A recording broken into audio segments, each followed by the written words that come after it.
C'est l'heure du grand journal. Antoine Diouf. Au sommaire, nouvelle découverte de gaz naturel au Sénégal par Cosmos Energy. C'est dans le bloc de Kayar Offshore Profond. Information Radio Futur Média.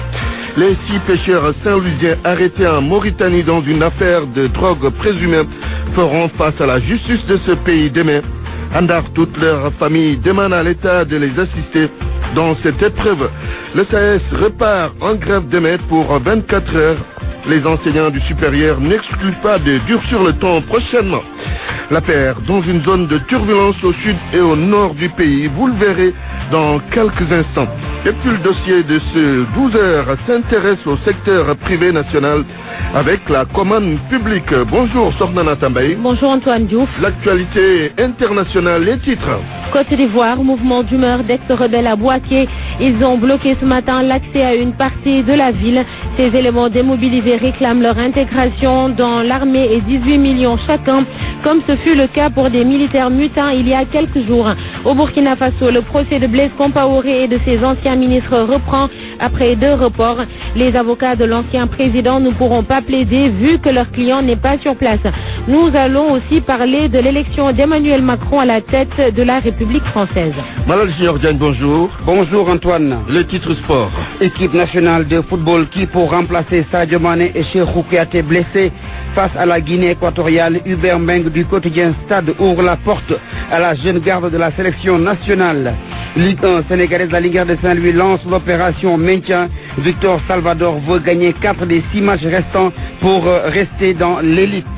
Basketball, le Duc a une fin de loup après la Coupe Saint-Michel. Les étudiants veulent mettre la main sur la Coupe nationale et le championnat. Dans ce 12 ans, vous entendrez Malik Niaï, leur entraîneur. La chronique de Diatou Cissé dans ce midi. Point de vue sur la relance des auditions par la CREI. Le rendez-vous du jour, c'est vers 12h30. Bienvenue à toutes et à tous.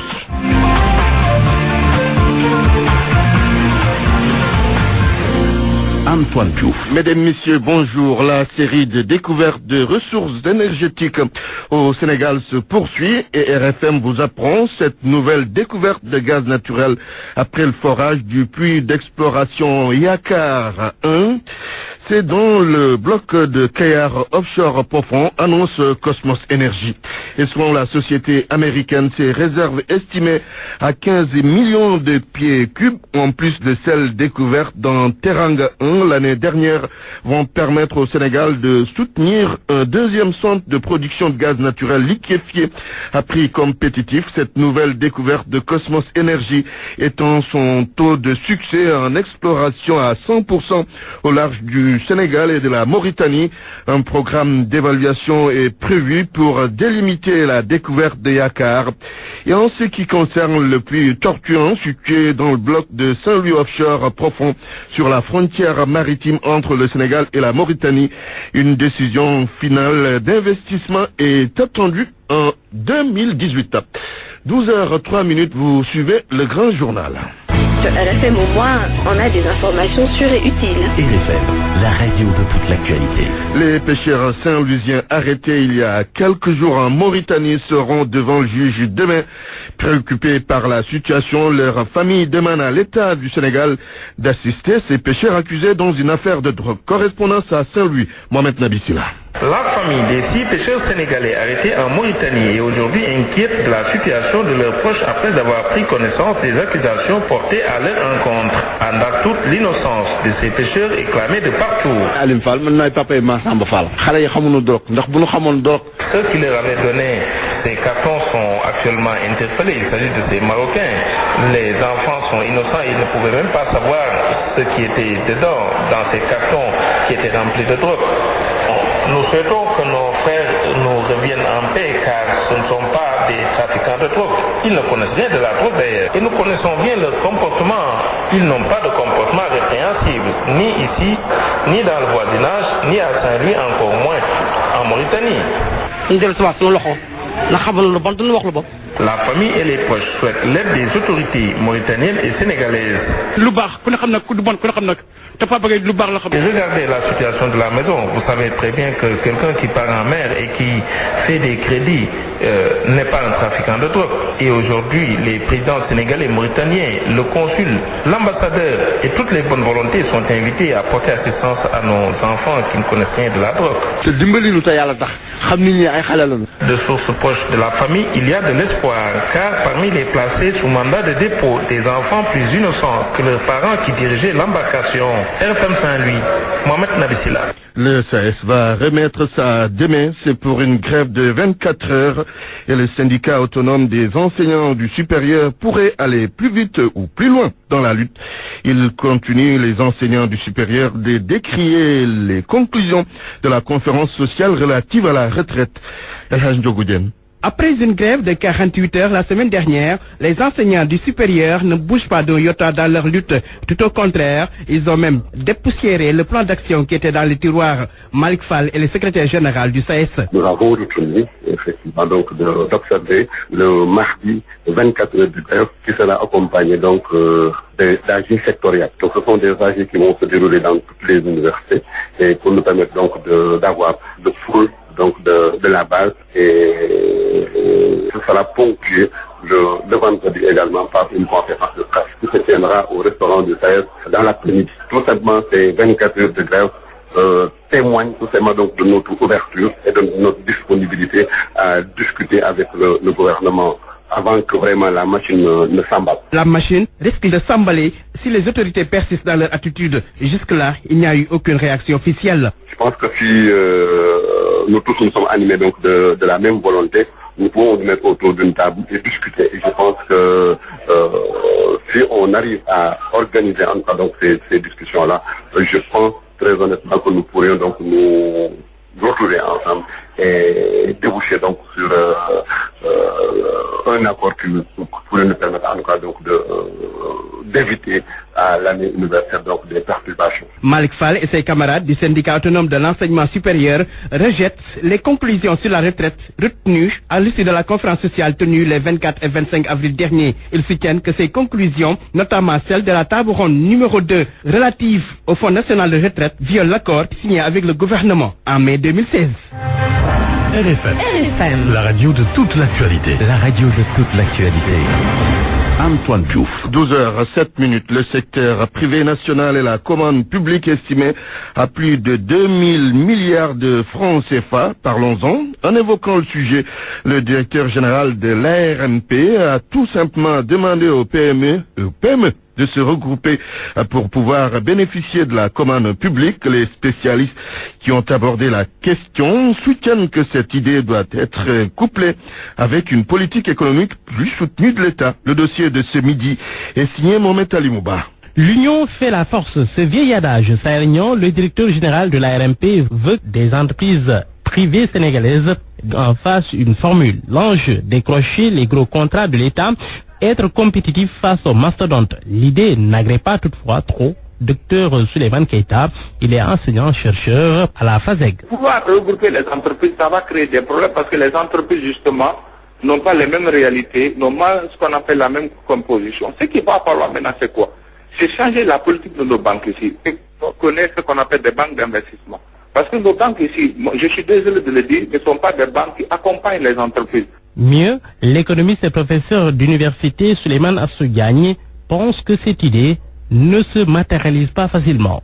Pour réaliser un contrat, il y a un problème juridique, c'est-à-dire comment cette opération va se faire et qui va profiter de quoi et qui va obtenir quoi, ça c'est pas simple à déterminer. Est-ce que vous voyez?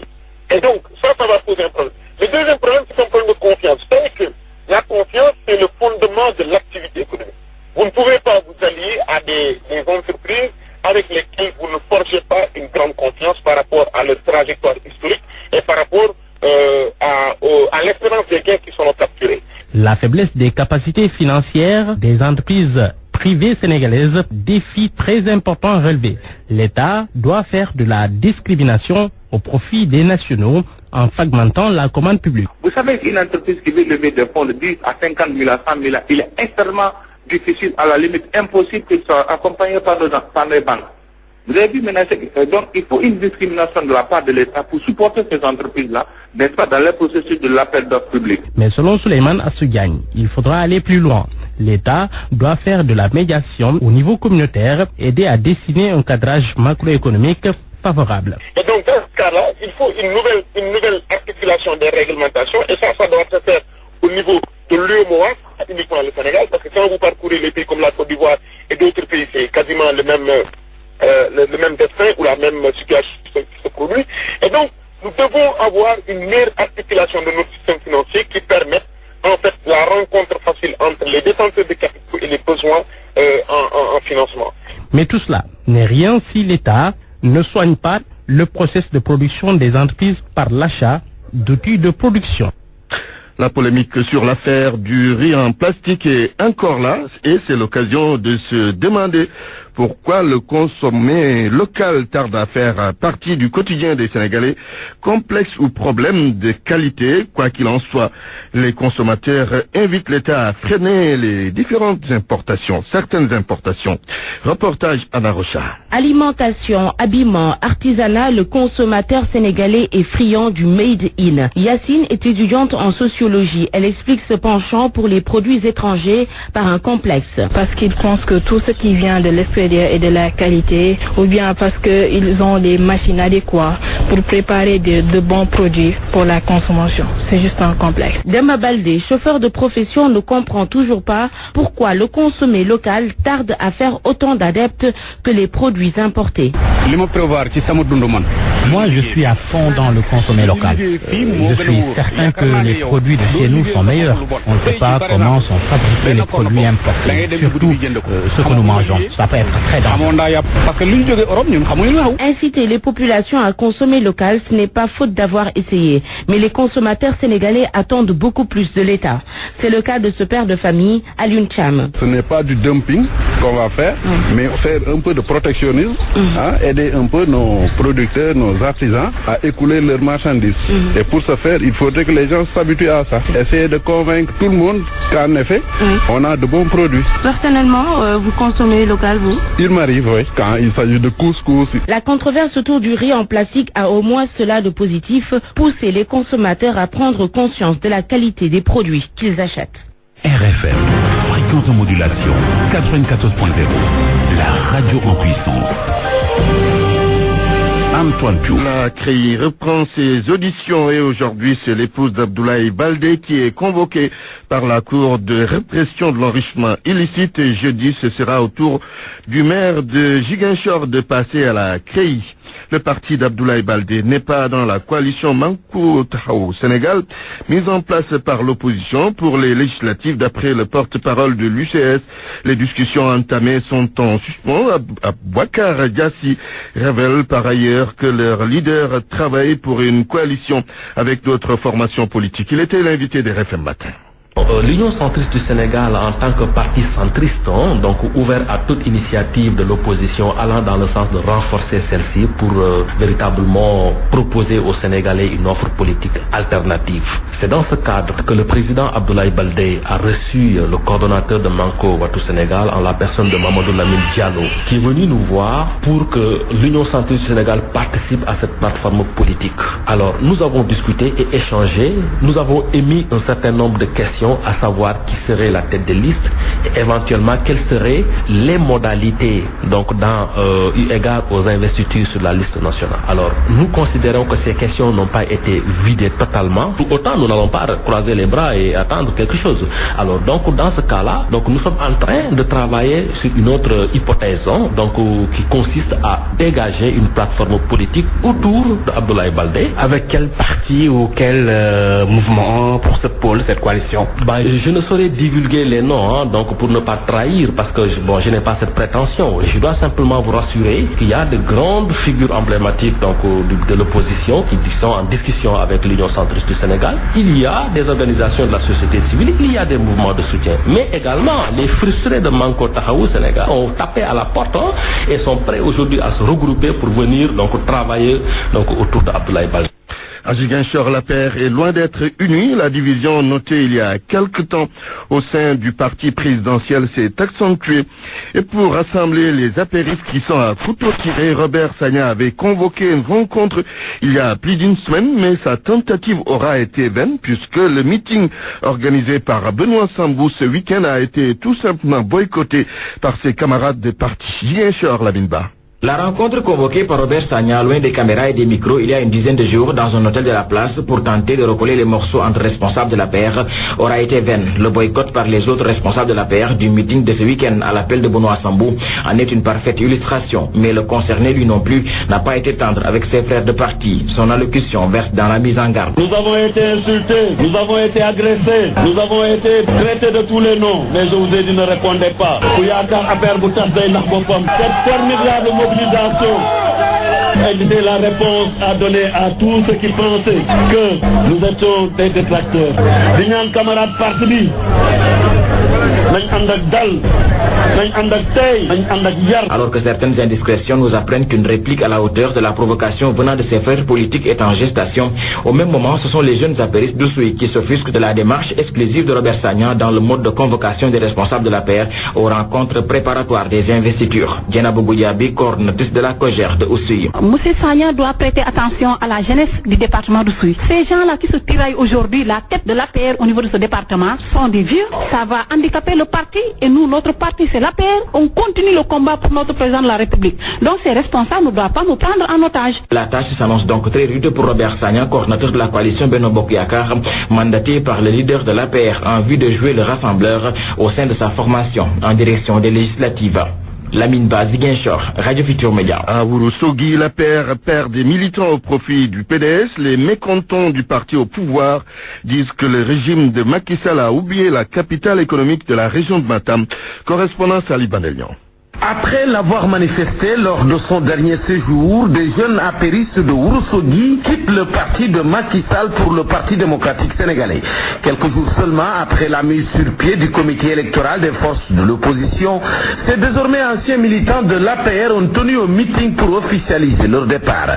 Moussa Lassana Djanka porte leur parole. Mais vu que la situation actuelle est sidérante, et je suis très désolé de dire qu'avec le comportement du gouvernement d'aujourd'hui, on a décidé de quitter l'APR pour le PDS et renforcer aussi du parti un peu partout dans la région de Matam. C'est un mouvement incontournable au sein de Ourossogui. On peut dire même dans la région de Matam. On a fait un travail remarquable au niveau de l'APR, mais si on quitte l'APR, c'est parce que tout simplement on ne se sente pas là-dedans et on dirait même Ourossogui est ignoré. Et nous sommes des jeunes de Ourossogui et nous battons pour Ourossogui et nous mourons pour Ourossogui. La situation actuelle de Ourossogui, vous-même vous le savez, avec le problème d'eau, Ourossogui, une ville carrefour. Pourquoi le gouvernement ne pouvait pas au moins mettre l'accent sur Ourossogui et développer en tant que capitale économique du Fouta? Nos responsables sont que des représentants de l'APR, 4 ou 5 leaders de l'APR, mais ils n'arrivent même pas à réaliser un problème pour la localité de Ourossogui. On a choisi le PDS, on a l'espoir avec le président Karim, le Sénégal connaîtra au moins des avancements. Plongé dans une léthargie depuis la victoire des socialistes au local de 2014, le parti de Macky Sall est visiblement loin de sortir de sa zone de turbulence.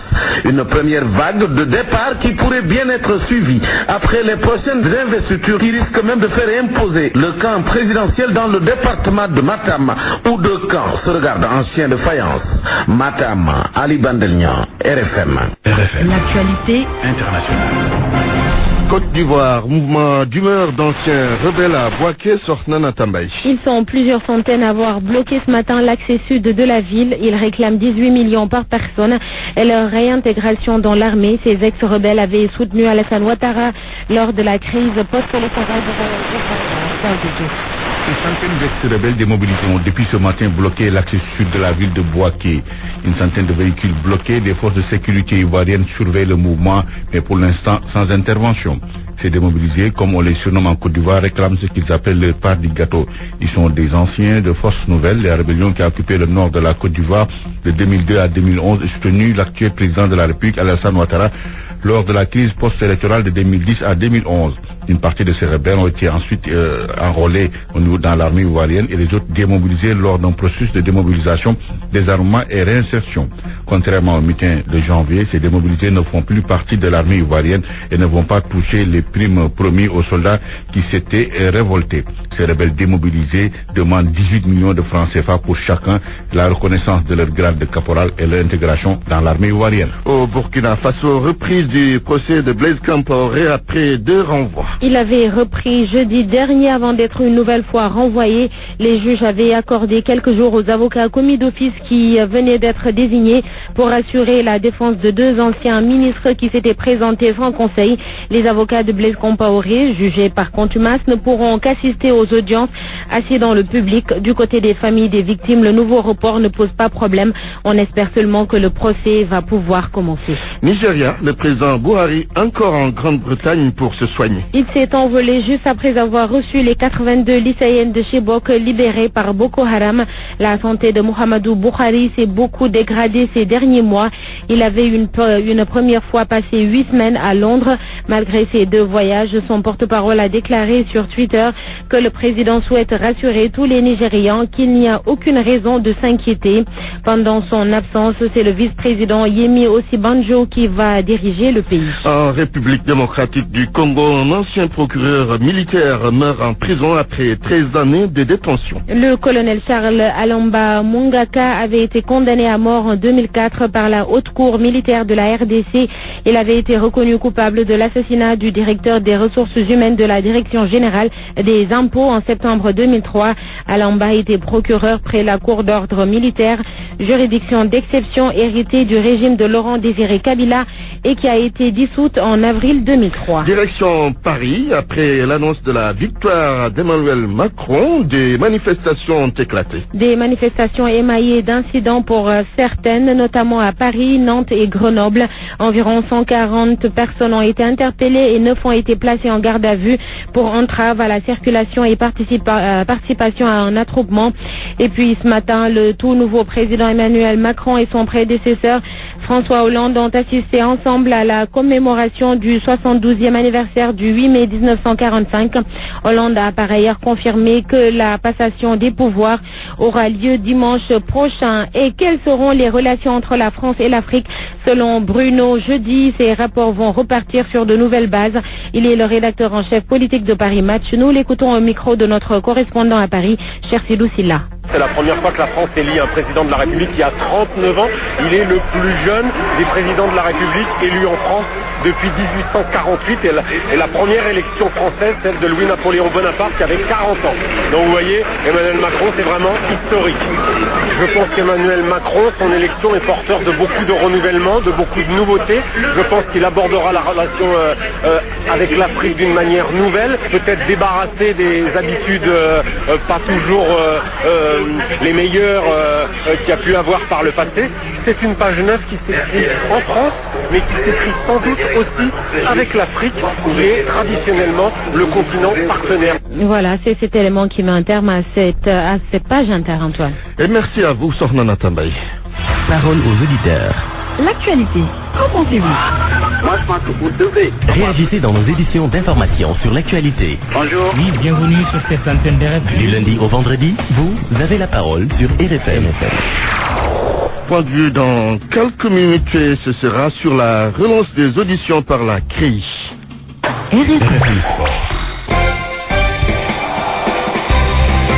Malal Junior Diagne, bienvenue. Merci Antoine. Le football en ouverture de cette page des sports. Sadio Mané et Cheikhou Kouyaté absents de la sélection pour le match contre la Guinée équatoriale. Ce sera donc pour le compte des éliminatoires de la Coupe d'Afrique 2019 des absences de taille. Sadio Mané, leader technique de l'équipe nationale du Sénégal, et Cheikhou Kouyaté, capitaine de l'équipe nationale, tous les deux blessés out jusqu'à la fin de la saison. Comment donc pallier ces absences? Que cela ne va-t-il pas perturber les plans du sélectionneur national à l'UCC? Nous avons posé toutes ces questions à Hubert Mbeng. Il est le rédacteur en chef du journal Le Stade. Voici sa réponse. C'est toujours très difficile, très inquiétant à la limite de perdre deux joueurs clés, deux titulaires, le leader technique et le capitaine qui vont être absents. Pour que ce sera très difficile de les remplacer, surtout que le prochain match qu'on aura à jouer, c'est un match important. Ce sera le premier match officiel après la CAN. Ce sera un match à domicile également. Donc c'est un match important pour les éliminatoires de la CAN 2019. Quoique d'une autre part, le sélectionneur est assez outillé, il a assez de joueurs pour peut-être pallier ses absences, même si ce sera assez difficile. Donc ce sera pour lui peut-être l'occasion de lancer dans le bain comme titulaire des joueurs comme Ismaïla Sarr, comme Moussa Wagué par exemple. Donc leur donner l'occasion, montrer de ce dont ils sont capables devant le public sénégalais. Ce sera un match important, ce sera également parce que ce sera contre la Guinée équatoriale. Mais l'un dans l'autre, je crois que c'est un adversaire qui est à notre portée. Je crois que ce sont des absences qui peuvent être dommageables, assez outillées, comme je l'ai dit, pour pallier ces absences. Le football toujours avec la Ligue 1, la Linguère de Saint-Louis veut rester dans l'élite. L'opération maintien a été lancée hier par l'entraîneur de l'équipe de la vieille cité, Victor Salvador, après sa défaite face à l'équipe, la défaite donc de la Linguère face à Guédiawaye Football Club 2-0. Il estime qu'il reste 6 journées. Il va falloir donc pour les Samba Linguère gagner au moins les 4 rencontres pour assurer définitivement le maintien dans l'élite. Victor Salvador avec Mohamed Nabissila. Nous avons fait un premier mi-temps, mais dans le deuxième mi-temps, l'équipe n'a pas joué. Est-ce qu'il n'a pas vraiment marché au début? Je n'ai pas d'explication pour ça, parce que nous rentrons dans... Généralement, c'est le contraire. Ici, dans le deuxième mi-temps, nous rentrons bien. Aujourd'hui, je ne sais pas qu'est-ce qui s'est passé. Nous avons parlé, rectifié quelque chose dans le mi-temps, mais l'équipe dans le deuxième mi-temps... Vous avez fait des changements, Oui, j'ai besoin que... Après 5 minutes, nous soufflons le but. C'est une stratégie qui peut donner ou non, mais dans ce cas, après 5 minutes, je fais le changement, on souffle le but. Et j'ai besoin de travailler plus pour faire... Pour le reste du championnat? Je suis tranquille parce que il reste 6 matchs, 18 points. Il faut regarder le classement. Nous sommes dans la zone rouge. Maintenant, on joue samedi contre Casamance. C'est un jeu loin, c'est très difficile. Mais nous, Linguère, à l'extérieur, il joue mieux qu'ici dans la maison. Le basket Malal Junior gagne, le Duc veut tout gagner.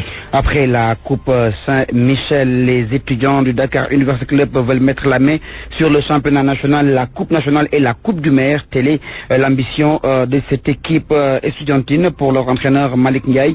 Il faut travailler, être concentré et appliqué. Malik Ndiaye avec RFM. Ça va nous renforcer dans le moral.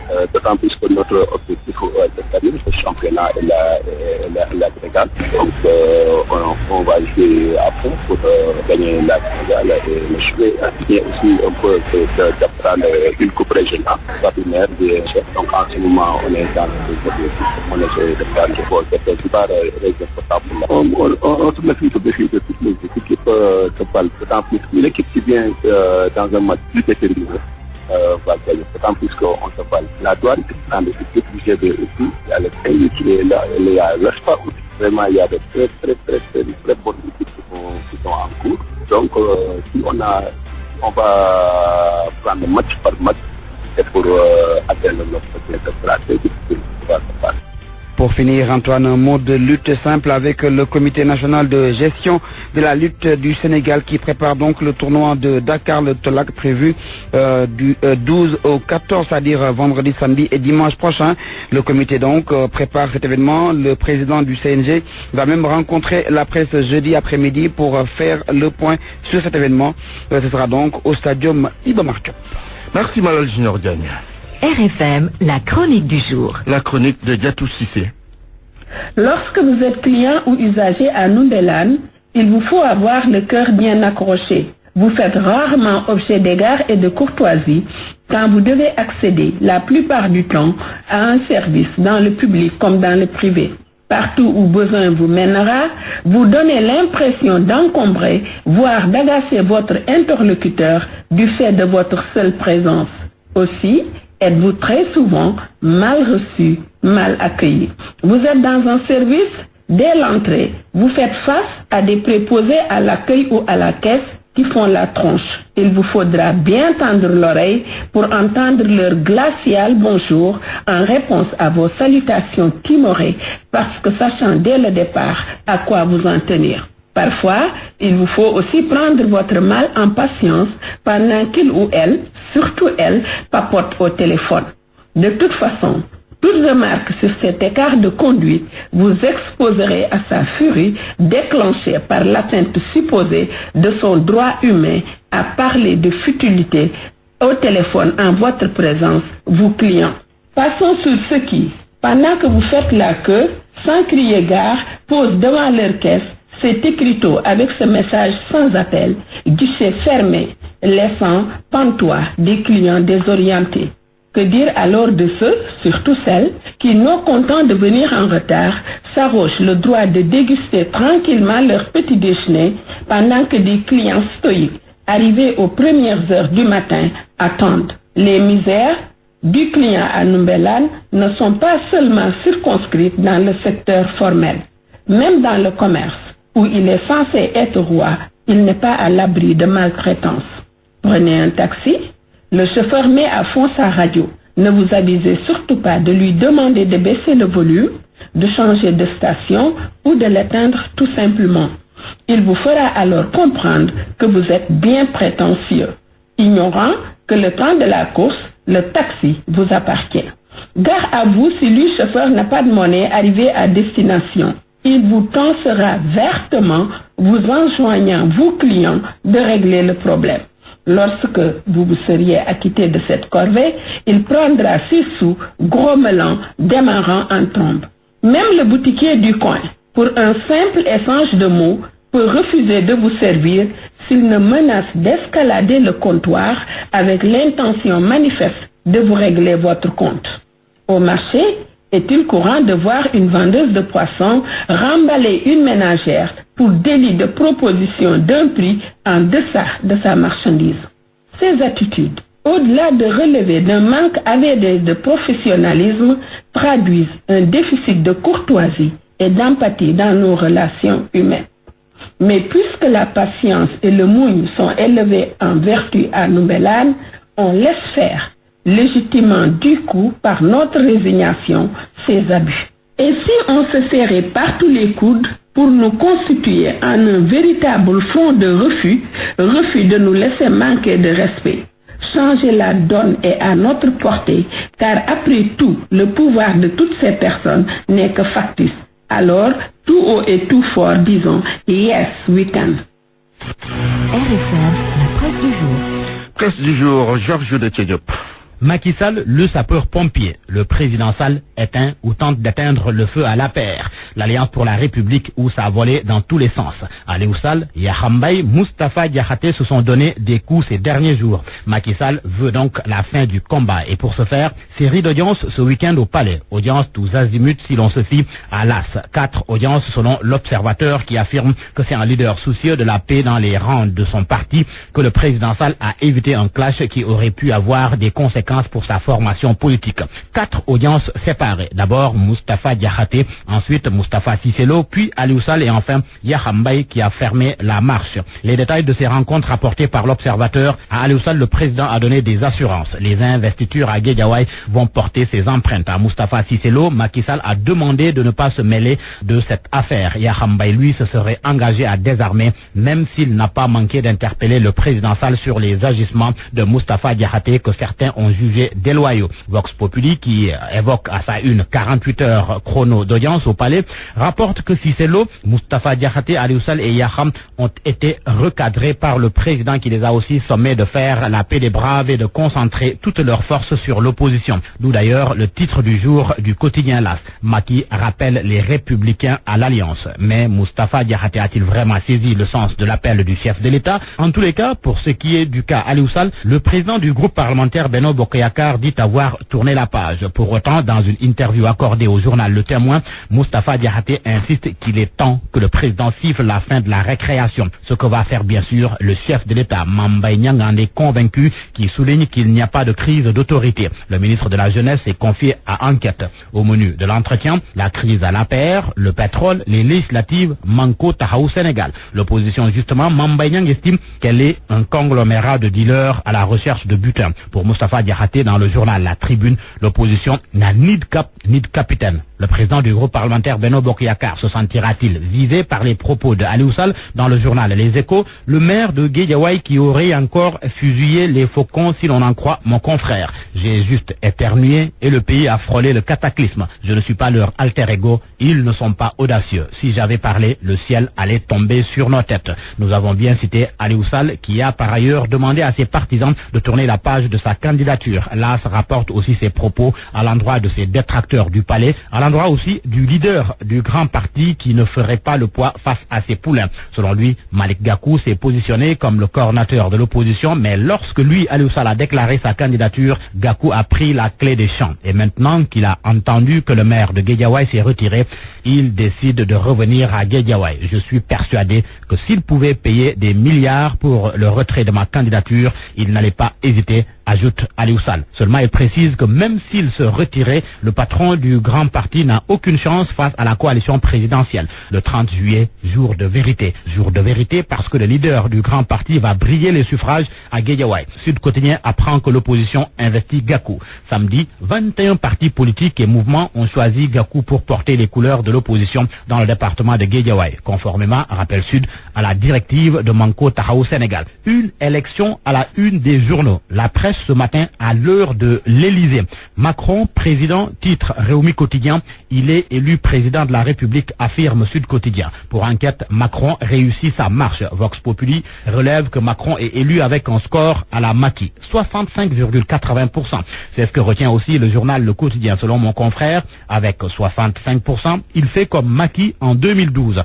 Le Quotidien qui convoque le vocabulaire culinaire pour rendre compte des résultats du second tour de la présidentielle française. Macron, Marine Le Pen. En sport, à lire dans Stade une interview de El Hadj Diouf, le bilan des activités du comité pour le renouveau du football sénégalais, la gestion de l'actuelle fédération sénégalaise de football. El Hadj Diouf, très prétentieux, s'autoproclame patron du football sénégalais. À vos kiosques et bonne lecture. Point de vue. Regard croisé sur l'actualité du jour. Point de vue aujourd'hui sur la relance des auditions par la Cour de répression de l'enrichissement illicite. Et vous avez la parole. Parole aux auditeurs. L'actualité, qu'en pensez-vous? Nous avons en ligne Barthélémy Diaz, député maire de Mermoz Sacré-Cœur. Bonjour Barthélémy. Oui, bonjour. Il y a Madame Zahra Thiam également qui est en ligne, ministre conseiller à la présidence de la République. Bonjour Madame. Bonjour Antoine. Alors, Barthélémy Diaz, reprise des auditions, comment le comprendre? Y a-t-il une lecture bien particulière à faire? Oui, je pense que ce n'est plus un secret pour les Sénégalais que le pouvoir actuel utilise malheureusement certains canaux judiciaires pour chercher à museler certains hommes politiques et chercher à exercer une certaine pression sur certains hommes politiques. C'est pourquoi je pense aujourd'hui qu'il ne fait plus de doute dans la tête des Sénégalais que d'abord la CREI, cette juridiction d'exception, doit être aujourd'hui supprimée parce qu'elle viole même l'esprit même de ce que tous les citoyens sont égaux devant la justice, parce qu'on ne peut pas aujourd'hui appeler un citoyen et demander aux citoyens de justifier l'origine de sa fortune. Je crois que c'est à la justice de faire un travail, surtout quand c'est dans une juridiction dans laquelle le citoyen, une fois qu'il est condamné, n'a même pas la possibilité de pouvoir aller en appel et plus tard aller en cassation au besoin. Oui, mais est-ce que cette bataille n'est pas perdue? Parce que la CREI est là depuis quelques années maintenant, et on a toujours posé le problème, mais rien n'a changé fondamentalement. Oui, c'est la raison pour laquelle aujourd'hui il faut se poser des questions. Pourquoi la CREI aujourd'hui ne convoque que certains profils? Je crois que ça c'est une question qu'il faudrait se poser, parce que le président Abdoulaye Wade a exercé 12 ans de pouvoir. Et après ces 12 ans de pouvoir, combien d'individus ont défilé devant la CREI? Sur toutes ces personnes qui étaient identifiées, il y en a combien qui ont défilé devant la CREI? Quelle est la suite qui a été donnée à ces dossiers? Est-ce que vous pensez que ça fait sérieux aujourd'hui dans la tête des Sénégalais qu'à la veille des élections législatives, connaissant la réalité du terrain politique à Ziguinchor, dans le sud, qu'on décide de convoquer le ministre Abdoulaye Baldé? Mais ça tape à l'œil. Ça tape à l'œil que ça, ce n'est pas une reddition de compte. Ça tape à l'œil que nous ne sommes pas dans une procédure objective. Nous sommes plus ou moins dans un règlement de compte. Nous sommes dans une stratégie d'intimidation. Nous sommes aujourd'hui dans une stratégie qui consiste aujourd'hui à exercer une pression sur un homme politique et sur un clan politique. Très bien. Barthélémy Diaz, merci. Je rappelle que vous êtes député maire de Mermoz Sacré-Cœur. Madame Zahra Thiam, est-ce que vous direz que c'est normal? Il n'y a rien à chercher dans le fait que la CREI reprenne les auditions dans la traque des biens mal acquis? Oui, je pense. Je vous remercie. Permettez-moi de saluer le maire de Mermoz Sacré-Cœur et l'ensemble des auditrices et auditeurs. Je voudrais juste dire qu'il est déplorable de constater que depuis l'arrivée du président Sall, qu'on veuille entretenir des amalgames entre la sphère politique et la sphère judiciaire. Aujourd'hui, il y a deux choses différentes et distinctes qu'il faut noter, que ce soit au niveau de l'exécutif et au niveau du judiciaire. Et c'est la meilleure manière d'entraîner le dépérissement de l'état de droit. Il ne peut pas y avoir deux justices au Sénégal. Une justice pour les citoyens simples, comme ils l'appellent, et une autre justice pour certains profils. Parce qu'il faut le rappeler, ceux qui sont convoqués à la CREI, Antoine, ce n'est ni vous ni moi. Ce sont des personnalités qui ont eu à gérer les deniers publics. Et de ce point de vue-là, je ne vois aucun inconvénient, aucune pression, ni aucune action insidieuse qui irait dans le sens de dire au juge la conduite à tenir devant des dossiers. Quand même, le temps de la justice n'est pas le temps du politique. Et le juge reste en dernier ressort celui qui juge de l'opportunité d'une convocation. Je ne vois pas en quoi cela devrait-il poser de problème, d'autant plus que nous nous accordons tous à dire que les citoyens doivent être égaux devant la loi. Donc, celui qui vole un poulet devrait être jugé au même niveau que celui, quand bien même il est acteur politique, jugeant et pensant qu'il peut user de pression, de chantage et d'arguments politiciens pour être au-dessus de la loi. Je ne le pense pas. Très bien. Vous gardez la ligne. On termine avec Barthélémy Diaz. Alors, Barthélémy, la reddition des comptes dans tout cela, puisque vous réclamez, disons, vous demandez à ce qu'on supprime la CREI, qu'est-ce qu'il faut en faire? Ça permettrait vraiment de saluer aussi ma grande sœur, Madame le ministre Zahra Thiam, mais pour lui dire qu'elle a parfaitement raison. Elle a parfaitement raison en disant que le temps de la politique, ce n'est pas le temps de la justice. Effectivement, nous sommes maintenant à l'heure de la politique. Et je rappellerai effectivement qu'elle a aussi raison parce qu'effectivement, quand on vole un poulet, c'était au procureur de prouver qu'on a volé le poulet. Donc, je confirme ce que je dis. Oui. C'est que aujourd'hui, vous verrez vous-même que l'ensemble des Sénégalais aujourd'hui d'abord considèrent qu'il y a une volonté manifeste de vouloir manipuler la justice, c'est une réalité. Et je pense qu'il y a beaucoup de magistrats qui récemment se sont distingués par des sorties et des positions assez courageuses pour dire que les choses doivent évoluer dans le bon sens. Et la CREI, vous verrez vous-même que la coalition Manko Tahaou Sénégal, dans sa déclaration liminaire, a indiqué clairement que ces juridictions d'exception doivent être supprimées parce que ce n'est pas parce que le président Macky Sall n'est pas à l'origine de la création de cette juridiction qu'aujourd'hui on doit se mettre à vouloir justifier les raisons pour lesquelles cette juridiction doit être maintenue. Très bien. Est-ce que vous pensez, vous me permettez de terminer par là, est-ce que vous pensez que c'est normal qu'un citoyen soit jugé et que lors de ce jugement, on lui demande à lui d'apporter les preuves de l'origine de sa fortune ou bien de son patrimoine. Et ensuite, ce citoyen, une fois qu'il est condamné, il n'a aucune possibilité de pouvoir aller en appel ou voire même en cassation.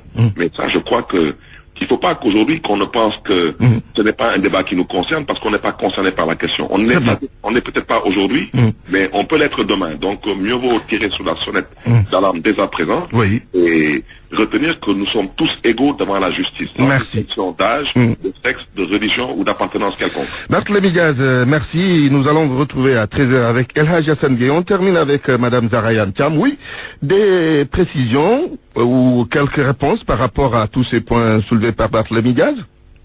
Mais moi, ce qui me conforte d'abord, c'est qu'il l'a dit lui-même. Barthélémy, il y a plusieurs choses qui nous lient.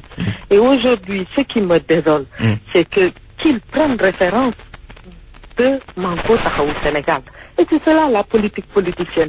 Il y a quelques années déjà, quand il sortait de prison pour venir nous retrouver au niveau de la place de l'Obélisque, il tirait en direction de ces personnes-là qui sont au niveau de Manko Taxawu Sénégal.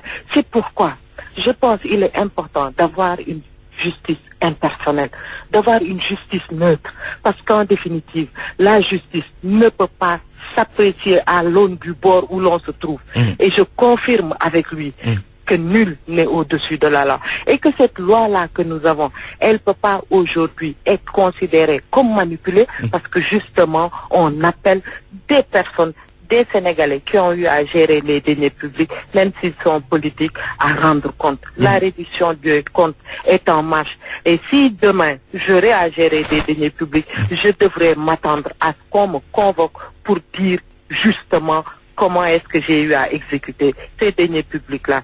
C'est cela, moi, ce que je retiens de plus important. La justice, on ne peut pas l'apprécier à l'aune du bord où l'on se trouve. Très bien. En tout cas, merci Madame Zahra Iyane Thiam, ministre conseillère à la présidence de la République. C'est fini pour Point de Vue aujourd'hui. Le rappel des titres. Nouvelle découverte de gaz naturel au Sénégal par Cosmos Energy, c'est dans le bloc de Kayar offshore profond. Les 6 pêcheurs saint-louisiens arrêtés en Mauritanie dans une affaire de drogue présumée feront face à la justice de ce pays. Demain, toute leur famille demande à l'État de les assister dans cette épreuve. Le CS prépare un grève demain pour 24 heures. Les enseignants du supérieur n'excluent pas de durcir le ton prochainement. Et puis la paire dans une zone de turbulence au sud et au nord du pays. Journal présenté par Antoine Diouf à la technique, Vincent Mamadou Diop, réalisation El Hadj Daouda Diouf et El Hadj Ndiogou Diène. Pape Oumar Diaw était à la régie à 13h. La grande édition en Wolof sera présentée par El Hadj Assane Gueye.